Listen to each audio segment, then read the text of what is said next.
Welcome back, everyone. I am Lylie Fisher with Montgomery County's Caregiver Support Program. We have developed Engage at Home as an opportunity for caregivers to stay connected during COVID-19. This time of social isolation for many may be challenging, and we want to ensure that our caregivers can do their best and their loved ones remain safe.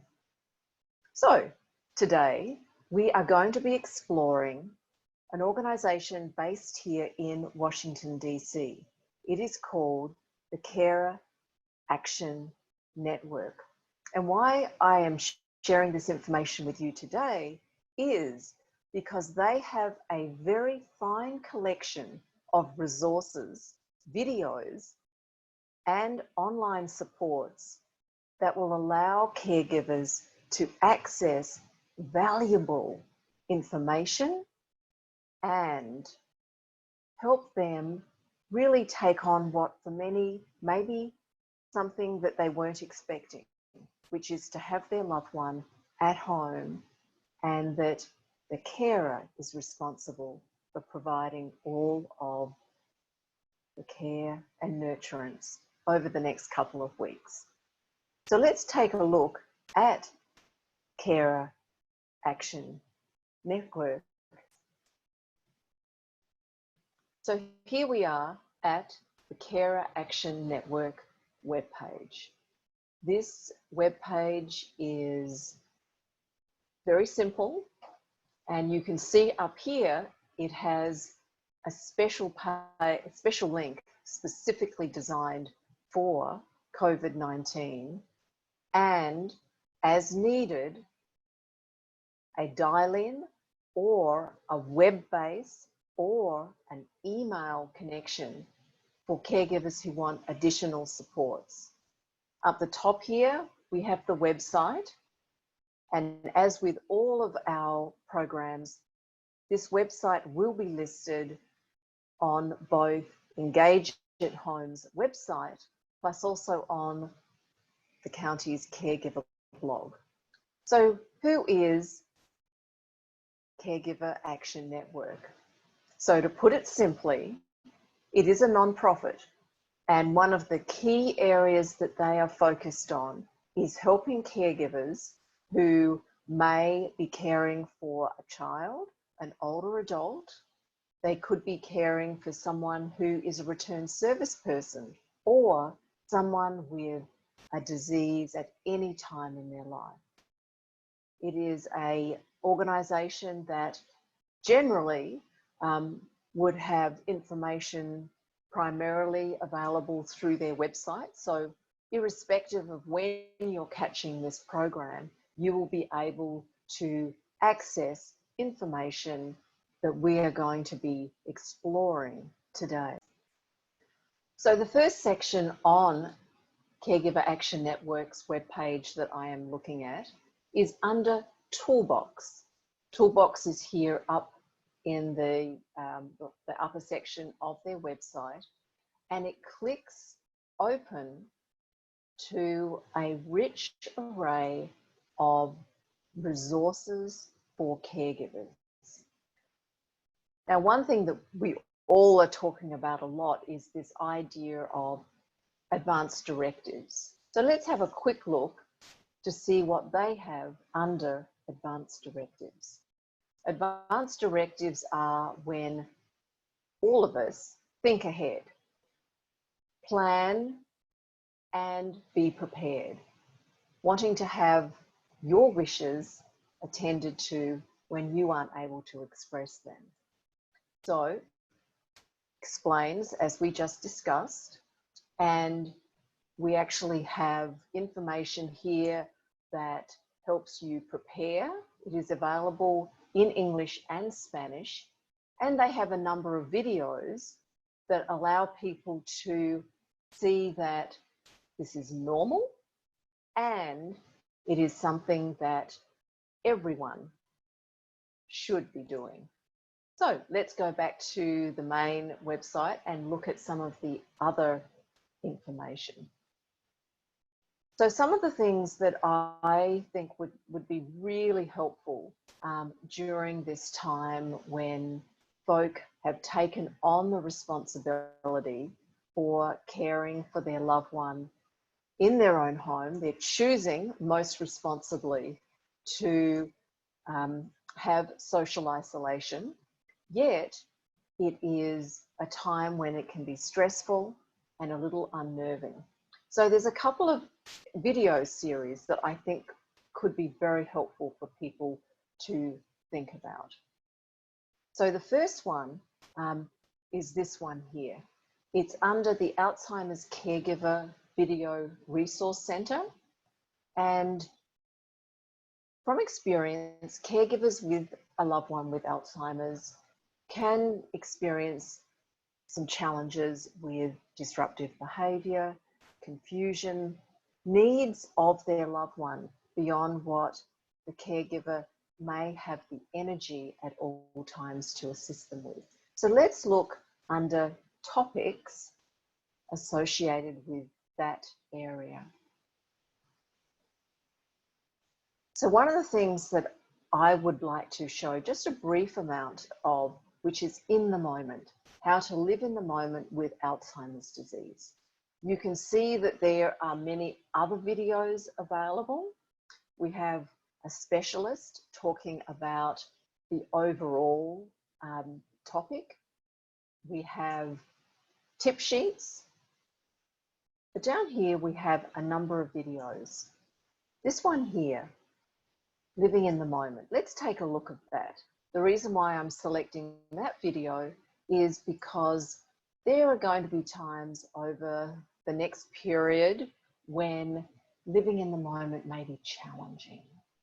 You may be feeling frustrated, and you may need to have reminders that you are not alone, others are also experiencing this. So let's have a quick look at this video.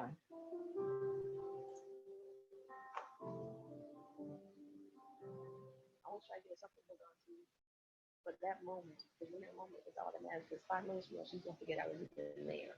My mom's generation believes that anything the doctor tells you is law. And that helped me a lot. Every time she would say, can I catch a ride home with you? Can you drop me off at the house when you leave today? And I'll say, well, you know, the doctor wanted you to stay here another day. I don't say 2 weeks, a year, forever. He asks me every day, when can I come home? Or every day that I'm there, when can I come home? When are you going to get me out of here? But he won't even remember that I was there by the evening. He won't remember. And I tell him, I'm here every day. Even though they've been with us for 4.5 years, he thinks he's on vacation. And he wants to go home. But you ask him where home is, and he's not sure where home is. Be really caring, because if you love somebody, but if you don't really care about that person, you will not be a good caregiver, and you won't be involved. Like, you need to realize that it's a commitment, it's time, and you got to dedicate a lot of that energy from your heart. I was taking it day by day until one person told me, you know what, just 1 hour at a time. And then that has been very helpful for me, because that allows me to just, you know, have like a short term goal.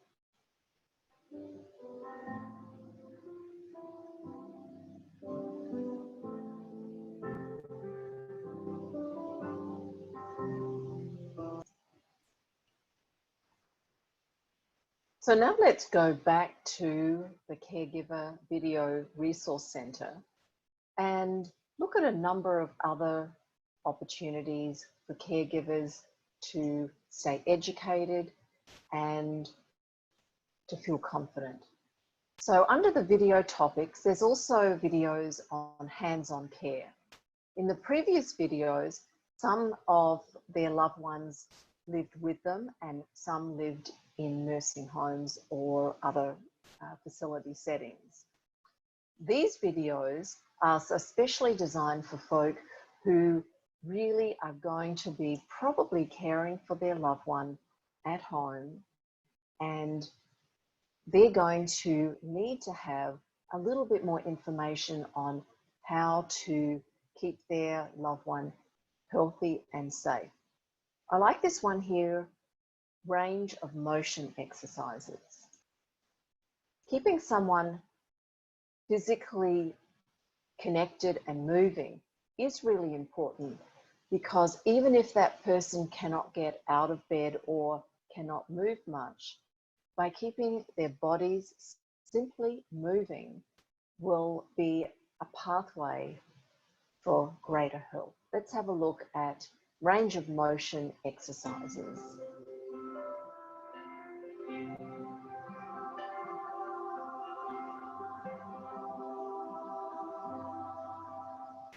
Many elders, such as Marie, will benefit significantly from exercises that maintain joint mobility.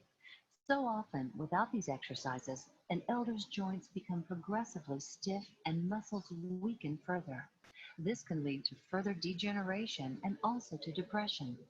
This skill, called passive range of motion, shows you how to exercise an elder's limbs and joints in a way that can help them avoid further physical decline. Always be sure that you never exceed the elder's range of motion for any joint. No exercise should cause the elder stress or pain. If pain develops, stop the exercise and report the problem. Before you begin, wash your hands and lock the bed wheels. Then, explain to Marie what you're going to do and be sensitive to her need for privacy. Now you are ready to begin. Raise both side rails. Raise the bed to approximately hip height so you can work comfortably. Lower the bed rail on your side of the bed. Check to be sure that Marie is within easy reach. Throughout the exercises, always remember to use good body mechanics when lifting and moving Marie. Stand with a broad base of support. Maintain good posture. Use your large leg muscles when lifting and moving. Marie should be lying flat on the bed for these exercises. Expose only the extremity being exercised. You will be exercising Marie's shoulders, arms, hands, hips, legs, and feet with attention given to all the joints. You should not exercise Marie's neck unless you have been instructed to do so and have received proper training. Usually, exercises are repeated 3 to 5 times according to the care instructions you've received. For the purpose of this demonstration, we will do each exercise one time. Now, begin with shoulder exercises. Maintaining flexibility in the shoulders will make dressing and bathing easier. Uncover Marie's shoulder and arm. Grasp her wrist with one hand and her elbow with the other for support. First, shoulder flexion. Raise the arm straight up over the head. Next, shoulder extension. Return the arm to the bed. Then, abduction. Move Marie's straight arm away from her body. Next, adduction. Move her straight arm back to the side of Marie's body. Now, internal rotation of the shoulder. Bend Marie's elbow 90 degrees. Support her elbow with your hand and raise it off the bed. Bring her arm out from the body about 45 degrees. Move the forearm down toward her hip. And last, external rotation. Maintaining your hand position, move Marie's forearm in the opposite direction, away from the hip. Now, exercise Marie's elbow and forearm. Hold her elbow with one hand and her wrist with the other. First, exercise her elbow, starting with elbow flexion. Bend Marie's arm so her fingers move toward her shoulder. Then, extension. Straighten Marie's arm. Next, exercise her forearm. Support the elbow with your hand and grasp her hand with your other hand. First, pronation. Rotate her hand so Marie's palm is facing down. Then, supination. Rotate Marie's hand so that her palm is up.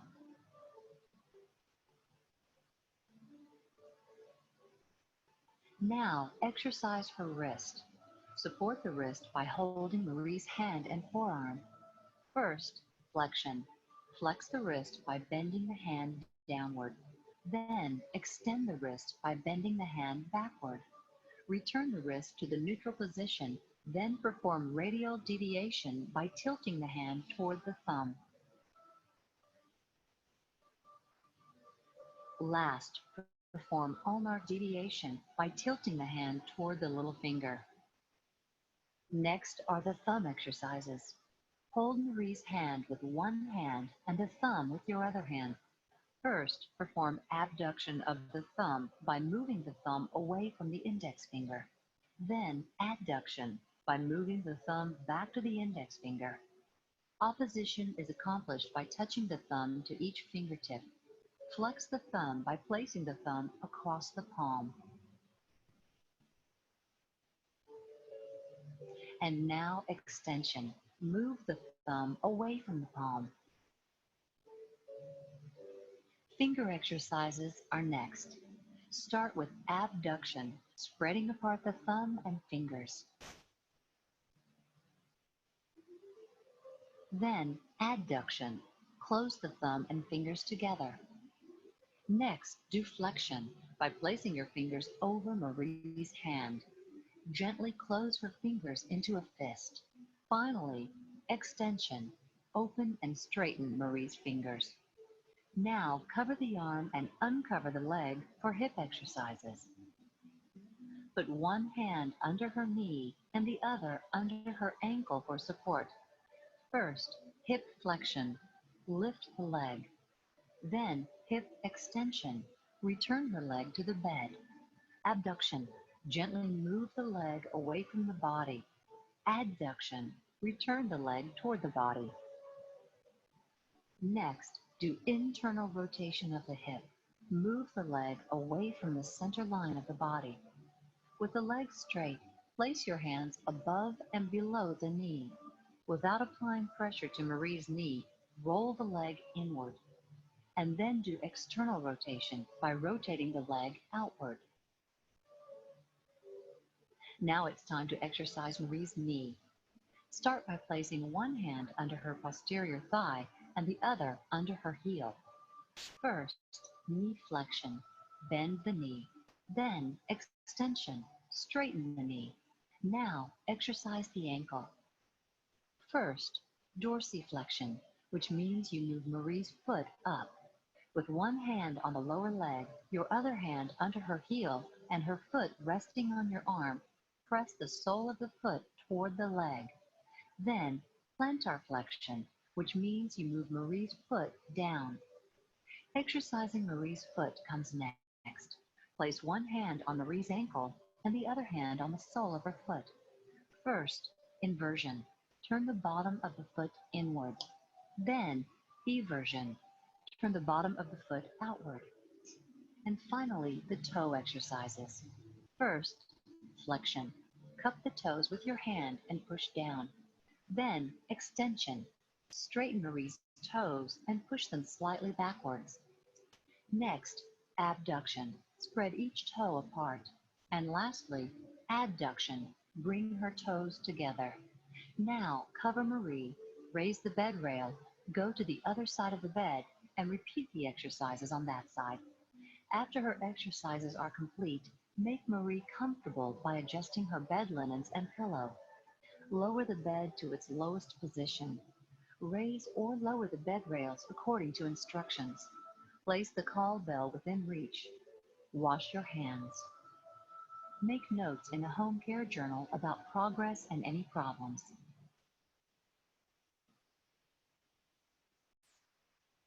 So as you can see, with all of those instructions with the range of motion exercises, they were done very slowly, without force or pressure, and they were always ensuring that the person receiving the exercise was safe and comfortable.